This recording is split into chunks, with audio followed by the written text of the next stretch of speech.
Smart homes అదుర్స్ reality రంగంలో సరికొత్త విప్లవం హోమ్ ఆటోమేషన్ గురించి పూర్తి వివరాలకు చదవండి రేపటి సాక్షి దినపత్రిక. కృష్ణరాజు గారు చెప్పండి, ఏమిటి చంద్రబాబు గారు తాను సృష్టించుకున్న సుడిగుండంలో తానే పడ్డారా, తానే బోల్తా పడ్డాడా, తాను చంద్రబాబు పవన్ కళ్యాణ్ తీసుకున్న గోతిలో వాళ్లే పడే పరిస్థితి ప్రభుత్వానికి వచ్చిందా?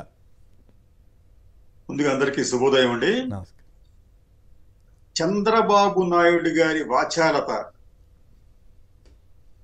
ఆయనను చిక్కుల్లో నెట్టమే కాదండి, ఎన్డీఏ ప్రభుత్వంలో అంటే ఆంధ్రప్రదేశ్ లో ఉన్న ఎన్డీఏ ప్రభుత్వంలో కూడా కొంత క్రాక్స్ కి కారణమైంది.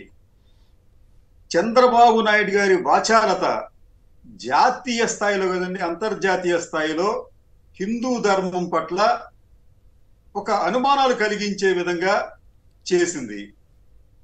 చంద్రబాబు నాయుడు గారి వాచాలత కారణంగా ఈ రోజున దేశవ్యాప్తంగా ఒక అనవసరమైన అంశానికి సంబంధించి పెద్ద ఎత్తున చర్చ జరుగుతోందండి. సరే, దీనికి సంబంధించి మనం కొద్దిగా వివరణలోకి వెళ్తే తాజాగా ఉన్న పరిణామాలు ఏమిటంటే, చంద్రబాబు నాయుడు గారు చేసిన ఆ ప్రకటన ఏదైతే ఉందో దాని వలన ఈ రోజున ఎన్డీఏలో కూడా కొంత విభేదాలు కనిపించే విధంగా ఉందండి. ఎందుకంటే పవన్ కళ్యాణ్ గారు నిన్నటి వరకు కూడా అసలు ఈ మొత్తం లడ్డు కల్తీకి కారణం జగన్మోహన్ రెడ్డి గారు అని చెప్పి పదే పదే నిందించి ఓవర్ యాక్షన్ తో ఏదో ఒక సంప్రోక్షణను లేకపోతే ఏదో అని చెప్పి ఒక దీక్ష తీసుకొని 11 రోజులు చేస్తామని చెప్పిన వ్యక్తి నిన్న పీటీఐ వార్తా సంస్థకి ఇచ్చిన ఇంటర్వ్యూలో మొత్తం సీన్ మార్చేశారండి. పీటీఐ ఇంటర్వ్యూలో ఆయన ఏం చెప్తారంటే, అసలు దీనికి సంబంధం జగన్మోహన్ రెడ్డికి సంబంధం లేదు, జగన్మోహన్ రెడ్డికి సంబంధం ఉందని చెప్పి మేము చెప్పామా అని చెప్పి అంటాడు ఆయన. ఒకవేళ తప్పేలా జరిగితే అది బోర్డు మెంబర్లు చేస్తుంటారు తప్ప జగన్మోహన్ రెడ్డికి సంబంధం లేదు అని చెప్పి ఒక మాట. రెండోది, అసలు ఈ వివాదంలోకి ప్రధానమంత్రి మోడీ గారు లాగడం ఎందుకు అని చెప్పి ఆయన అంటాడు ఆయన. అంటే ఎక్కడో ఏదో వాళ్ళ మధ్యన కొంత విభేదాలు కనిపిస్తున్నాయి. చంద్రబాబు నాయుడు గారు, లోకేష్ గారు చాలా స్పష్టంగా ఈ మొత్తం వ్యవహారానికి కారణం జగన్మోహన్ రెడ్డి అని చెప్పి చెప్తూ ఉంటుంటే, దానికి భిన్నంగా ఈయన పవన్ కళ్యాణ్ గారు అసలు జగన్మోహన్ రెడ్డికి సంబంధమే లేదన్నట్టుగా నిన్న మాట్లాడతాడు ఆయన. రెండోది, అసలు ఎన్ని ట్యాంకర్లు వచ్చినాయండి, ఏఆర్ డైరీ నుంచి ఎన్ని ట్యాంకర్లు వచ్చినాయి అంటే శ్యామలరావు గారు చెప్పడం ప్రకారం 10 ట్యాంకర్లు వచ్చినాయి అంటాడు ఆయన. నిన్న లోకేష్ గారు ఇచ్చిన ట్వీట్ లో 8 ట్యాంకర్లు అని చెప్పి అంటాడు ఆయన. ఈ వైరుధ్యానికి కారణం ఏంటి? అసలు వీరి దగ్గర దానికి సంబంధించిన సమాచారం ఏమీ లేదండి. మూడోది, అసలు ఈ పరీక్షలకు సంబంధించి దానికి సంబంధించిన సమగ్రత లేకపోతే అథెంటికేషన్ అనేది అది కూడా సందేహాత్మకంగానే ఉందండి. ఎందుకంటే నాకున్న సమాచారం టిటిడి బోర్డు మొట్టమొదట ఈ శాంపిల్స్ ని ఎన్ఏబిఎల్ ల్యాబ్ కి పంపించిందండి. అది తిరుపతిలో ఉన్న ఎన్జిఓస్ కాలనీలో ఉన్న ఎన్ఏబిఎల్ ల్యాబ్స్ పంపించింది. అక్కడ ఏదో కొంత అడల్ట్రేషన్ ఉందని చెప్పి చెప్పారే తప్ప ఈ యానిమల్ ఫ్యాట్ సంబంధించిన సమాచారం లేదు. ఆ తర్వాత ఇంకో శాంపిల్ ని వీళ్ళు తీసుకెళ్లి మైసూరులో ఒక ల్యాబ్ పంపించారండి. అక్కడ కూడా ఎటువంటి కల్తీలు లేనట్టుగా కనిపించింది. ఆ తర్వాత వీళ్ళు ఎన్డీడీబీ ఎక్కడో గుజరాత్ లో ఉన్న ఎన్డీడీబీకి శాంపిల్ పంపిస్తే అక్కడ వారు అన్కన్ఫర్మ్డ్, అక్కడ యానిమల్ ఫ్యాట్స్ ఉన్నాయని చెప్పి వారు కూడా పూర్తి స్థాయిలో ధృవీకరించలేదు. ఇటువంటి జాడలు ఉండవచ్చు, అయితే దాన్ని అథెంటికేషన్ మీరు చేయట్లేదని చెప్పి వాళ్ళు చాలా స్పష్టంగా చెప్పారు. దాంతోపాటు కృష్ణరాజు గారు దాంతోపాటు మిగతా ఏమేమి కలిసే అవకాశం ఉందో మామూలుగా జనరల్ థియరీ ప్రకారం చెప్పారు వాళ్ళు. సరే, చెప్పడం కూడా కదండి. ఇప్పుడు దానికి సంబంధించి వాళ్ళ వెబ్సైట్ మీరు ఒకసారి పరిశీలిస్తే, ఎన్డీడీబీ వెబ్సైట్ పరిశీలిస్తే వాళ్ళు ఎక్కడా కూడా మేము యానిమల్ ఫ్యాట్స్ కనుక్కుంటామని చెప్పి కూడా లేదండి. అక్కడ వాళ్ళు చెప్పింది ఏంటంటే క్వాలిటీ, అంటే వాళ్ళు మిల్క్ ప్రొడక్ట్స్ సంబంధించి మా పరీక్షలు ఏమి ఉంటాయంటే quality and chemical parameters, pesticide residues, antibiotic residues, heavy metals, microbial parameters, అలాగే టాక్సిక్స్ అని ఉంటాయి. అవి ఇలా వాళ్ళు చెప్పుకొచ్చారు తప్ప దీంట్లో ఎక్కడ కూడా యానిమల్ ఫ్యాట్ అని చెప్పి వాళ్ళ దాంట్లో యానిమల్ ఫ్యాట్స్ అంటే వాటిని కనుక్కునే సామర్థ్యం మాకు వారు చెప్పలేదు. ఎందుకంటే ఇటువంటి డైరీ ప్రొడక్ట్స్ లో యానిమల్ ఫ్యాట్స్ ఉంటే వాటిని కనుక్కునే టెక్నాలజీ అసలు భారతదేశంలోనే లేదు. ఇదే విషయాన్ని ఫ్యాసీ కూడా గతంలో సుప్రీంకోర్టుకు నివేదించింది. ఆ వార్త చూడండి ఒకసారి, ఇది మీకు కనిపిస్తే ఒకసారి చదువుతాను, లేకపోతే మీకు అది. ఈ వార్త సారాంశం ఏంటంటే, no tools to detect non veg content in vegetable food. అంటే వెజిటేరియన్ ఫుడ్ గా మనం లేబుల్స్ వేస్తున్నాం కదా, ఆ ఫుడ్ లో నాన్ వెజ్ కంటెంట్ ఉంటే దానిని కనుగొనే సామర్థ్యం ఏనే లేదు అని ఒకవైపు ప్యాప్సీ లాంటి సంస్థలే చెప్తే సుప్రీంకోర్టు స్వయంగా, చంద్రబాబు నాయుడు గారికి మాత్రం దాంట్లో కడాన మనం పవిత్రంగా భావించే తిరుమల లడ్డూలో కూడా కల్తీ చేశారు, దాంట్లో నెయ్యికి బదులు యాన్యువల్ ఫ్యాట్ వాడారని చెప్పి ఒక భయంకరమైన తప్పు చేశారు ఆయన.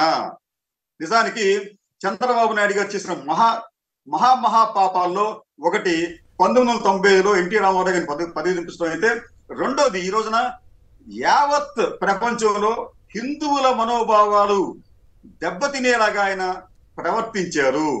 ఇక ఇంతే. ఇప్పుడు దీనికి సంబంధించి ఇంకా కొన్ని దీనికి ఏంటంటే, మీకు ఈ 4 నిన్న మనందరికి తెలుసండి, ఇది లోకేష్ గారు చేసిన ట్వీట్. దాని ప్రకారం 8 ట్యాంకర్లు వచ్చినాయి, శ్యామలరావు గారి లెక్క ప్రకారం 10 వచ్చినాయి. 8 ట్యాంకర్లతో పాటు కాదు, లోకేష్ గారు అయితే అసలు దాన్ని వాడలేదని కూడా చెప్పాడు కదా. అదే సరే, ఈ దీంట్లో 4 రిజెక్ట్ చేసాం, వాటిని వాడలేదు ఎందుకంటే వాటికి అనుమానం ఉందని చెప్పి. మరి ఎక్కడ కలుషితమైన నెయ్యి తీసుకొచ్చి లడ్డూలు తయారు చేశారు? దీనికి సంబంధించి ఈ రోజున చంద్రబాబు నాయుడు గారు కూడా తడబాటుకు గురవుతున్నారు, శ్యామలరావు గారు కూడా తడబాటుకు గురవుతున్నారు. నిన్న ఆయన తిరుమలలో ఉంటూ ఓం నమో వెంకటేశ అంటానికి బదులు ఓం నమో శివయ్య అంటారు ఆయన. అంటే పరిస్థితి ఎంత ఇబ్బందికరంగా మారిందంటే వాళ్ళకి. మూడోది అంటే, లోకేష్ గారు నిజంగా చెప్పాలంటే తన తండ్రిని కూడా ఈ కేసులో ఇరికించే ప్రయత్నం చేశారండి. నిన్న అనవసరమైన ట్వీట్ చేసి ఆయన ఏం చెప్తారంటే, అల్టిమేట్ గా మా తండ్రి గారు ఇలా ఫ్యాట్ ఉన్న నెయ్యితో లడ్డూలు చేశారని చెప్పి ఆయన ఒకవైపు ఆయన చెప్తూనే మరొకవైపు ఏంటంటే అలా జరగలేదు అని చెప్పి చెప్తున్నాడు ఆయన. అంటే ఏమవుతుందంటే, లోకేష్ గారు కూడా తన తండ్రిని సమర్థించకుండా తండ్రిని ఇరికించే ప్రయత్నం చేశారేమో అనిపిస్తుంది.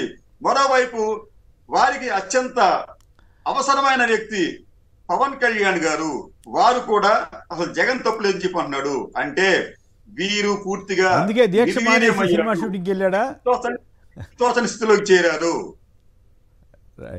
అయితే ఒక పాయింట్ చెప్పండి. ఇప్పుడు లోకేష్ గారు అంతకుముందు నేను ఉన్నాను, రెడీగా ఉన్నాను, ప్రమాణం చేస్తానన్నాను, ఇప్పుడు వాడలేదని చెప్తున్నాడు కదా. ఎందుకు అట్లా చెప్తున్నాడు? పైగా వాడుంటే గవర్నమెంట్ చంద్రబాబు అసలు నిజానికి చంద్రబాబు గవర్నమెంట్లో జరిగిన దాని మీద వాళ్ళు డిఫెన్స్లో పడాల్సింది పోయి ఎదురు అఫెన్స్ ఆడి ఇప్పుడు బొక్కబోల్తా పడినట్లు అనిపించట్లేదా? ఇప్పుడు నిజంగా జరుగుంటే చంద్రబాబు గారు చెప్పినట్లు జంతువు దానికి సంబంధించింది ఉండి కలిపి అది కలపడానికి అవకాశం లేదని ఇందాక పొన్నవోలు గారు చెప్పిన వాదన చాలా స్పష్టంగా ఉంది. అట్లా తక్కువ ధర ఎక్కువ ధర చూసి. ఇక్కడ పాయింట్ ఏంటంటే, చంద్రబాబు గారు చెప్పింది కరెక్ట్ అయితే వెంటనే సస్పెండ్ చేయాల్సింది ఎవరిని? శ్యామలరావు గారిని, మిగతా ఆఫీసర్స్ని కూడా. ఎందుకు చేయలేదు 2 నెలల పాటు? అసలు ఇప్పటివరకు కేసే పెట్టలేదు, దాడులే చేయలేదు కదా సార్. ఇదే అంశం జాతీయ స్థాయిలో కూడా చర్చనీయాంశంగా మారింది. జాతీయ స్థాయిలోని అనేక మంది ప్రముఖులు ఈ విషయంలో చంద్రబాబు నాయుడి ఇంటిగ్రిటీని చాలా గట్టిగా పరిశీలిస్తున్నారు. చంద్రబాబు నాయుడు గారికి రాజకీయాలు చేయటం అలవాటే గాని ప్రసాదం మీద కూడా ఇటువంటి అధమ స్థాయిలో ఎలా చేస్తారని చెప్పి ఆయనను ఈ రోజు ప్రశ్నిస్తున్నారు. ఈ రోజు ఒకసారి మీరు జాతీయ స్థాయిలో డిబేట్లు కూడా మీకు మార్పు వచ్చిందండి. అంటే మొదట్లో రెచ్చిపోయారు కదా ఈనాడు, ఆంధ్రజ్యోతి మొదటి 2-3 రోజులు రెచ్చిపోయి అరే కాదురా బాబు అని చెప్పినా కూడా వినకుండా ఇప్పుడేమో లైన్ మార్చేశారు. ఆ తప్పు జరిగింది, ఇంకెక్కడో ఏవో జరిగినాయని రాస్తున్నారు. ఈనాడు అయితే మహాపాపం అండి. కిరణ్ దైవభక్తి ఉందని నాకు తెలుసు, ఆయన కూడా ఇంత పాపానికి ఒడిగట్టాడా అనేది నేనైతే పాప పుణ్యాలు వీటి గురించి పట్టించుకోను. కానీ నమ్మే వాళ్ళకి ఎంత మరి ఆయన ఇప్పుడు కిరణ్ గారు వెళ్ళి శుద్ధి చేసుకోవాలా? అలాగే ఆంధ్రజ్యోతి అంటే ఏం పెద్ద విలువలో ఏం పెట్టవు కాబట్టి మరి వాళ్ళంతా చేసినటువంటి దరిద్రపు కొట్టు ప్రచారానికి వాళ్ళు బహిరంగంగా క్షమాపణ చెప్పాలా అక్కర్లేదా? ఖచ్చితంగానండి. ఇదే విషయాన్ని కూడా అడుగుతున్నారు. దీనికి ఇంకా మీకు సుమంత్ రామన్ గారు అని చెప్పి జాతీయ స్థాయిలో అన్ని ప్రముఖ టీవీల్లో వచ్చే వ్యాఖ్యాత అంటే అనలిస్ట్ ఆయన ఏమంటాడంటే, చంద్రబాబు నాయుడు గారు చాలా నీచమైన స్థాయికి దిగజారని చెబుతూ కల్తీకి ఆధారాలు చూపించలేకపోతే చంద్రబాబు నాయుడు గారు ఆయన మొత్తం యావత్ జాతికి హైందవ సమాజానికి ఖచ్చితంగా క్షమాపణ చెప్పాలని చెప్పంటారండి. అంతేగాని ఆయన నాకు ఏమంటారంటే ఇంకొక చిన్న సందేహం అండి, మిగతా వాళ్ళు కూడా మాట్లాడతారు. నాకు ఒక చిన్న సందేహం. ఇప్పుడు ఆయన పేరేది మన కరుణాకర్ రెడ్డి గారు వాళ్ళ అమ్మాయికి ఏదో క్రైస్తవ సంప్రదాయంలో జరిగిందని చెప్పారు. మరి సొంతంగా ఆయన దగ్గర ఉప ముఖ్యమంత్రిగా ఉన్నటువంటి పవన్ కళ్యాణ్ గారు క్రైస్తవ మహిళను తప్పని నేను అంటలా, క్రైస్తవ మహిళను పెళ్లి చేసుకున్నారు, ఇద్దరిని అన్నారు, వాళ్ళిద్దరికి క్రైస్తవ పేర్లు పెట్టారు. ఒక సందర్భంలో ఎప్పుడో బాప్టిజం తీసుకున్నారన్నారంట. మరి ఆ హోంమంత్రి గారు ఒకసారి హిందూ అన్నారు, ఒకసారి క్రైస్తవులు అన్నారు. మరి ఇలాంటి వాళ్ళని పక్కన పెట్టుకుని అంటే పవన్ కళ్యాణ్ ఇరికించడానికి ఏమన్నా చంద్రబాబు ఆ మాట అన్నాడా, లేకపోతే తెలివి తక్కువగా అన్నారా? ఇక్కడ ఒకరిని ఒకరు ఇరికించుకుంటూ ఒకరి మీద ఒకరు పై చేయి సాధించే ప్రయత్నం కూడా చేస్తున్నట్టుగా ఉందండి. దాంట్లో భాగంగా నిన్న పీటీఐలో పవన్ కళ్యాణ్ గారు చేసిన ప్రకటన.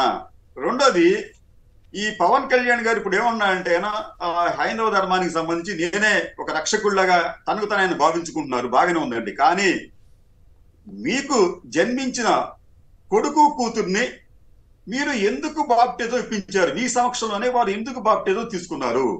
మీరు ఒకవైపు మీ ఇంట్లో ఉన్న 4 పిల్లల్లో 2 మీరు క్రైస్తవ్యానికి అప్పచెప్పి మీరు నేను హిందూ సమాజాన్ని ఉద్ధరిస్తాను, ఈ హిందూ సమాజాన్ని కాపాడుతానని చెప్పి చెప్పడం అత్యంత హాస్యాస్పదంగా ఉందండి. రైట్.